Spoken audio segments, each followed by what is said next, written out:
బంగారం కొనుగోలు తగ్గించాలి అనంటూ ప్రధాని మోదీ చేసిన కామెంట్స్ మార్కెట్లను కుదిపేస్తూ ఉన్నాయి. ఈ వ్యాఖ్యలకు తోడు కేంద్రం గోల్డ్, సిల్వర్ పై ఇంపోర్ట్ డ్యూటీని 6 నుంచి 15% పెంచడంతో బులియన్ మార్కెట్, ఈటీఎఫ్లు, జ్యువెలరీ స్టాక్స్ పై పెను ప్రభావం చూపుతోంది. దిగుమతి సుంకం పెంపుతో దేశీయ మార్కెట్లో గోల్డ్, సిల్వర్ ధరలు ఒక్కసారిగా పెరిగిపోయాయి.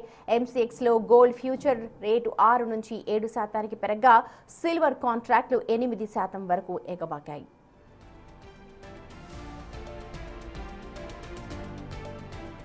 బంగారం భారీగా దిగుమతి చేసుకునే దేశాల్లో భారత్ కూడా ఒకటి. ఇందుకోసం డాలర్ల రూపంలో చెల్లించాల్సి రావడంతో ఇప్పుడు రూపాయి విలువ కూడా భారీగా పతనమవుతోంది చూస్తున్నాం.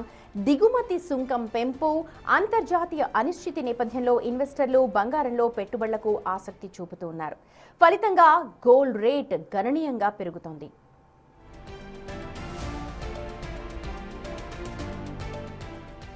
ఫిజికల్ గోల్డ్ కొనడం ఇప్పుడు చాలా ఖరీదైన వ్యవహారంగా మారుతోంది. ఒకవైపు దిగుమతి సుంకాల పెంపు, మరోవైపు ప్రధాని మోదీ విజ్ఞప్తితో ఇప్పుడు సామాన్యులు బంగారం కొనుగోళ్లకు చాలా దూరంగా ఉంటున్నారు.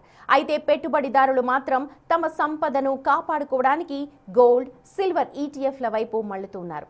ఫలితంగా ఈటీఎఫ్లలో భారీ ర్యాలీతో 4 నుండి 6% పెరుగుదల కనిపిస్తోంది.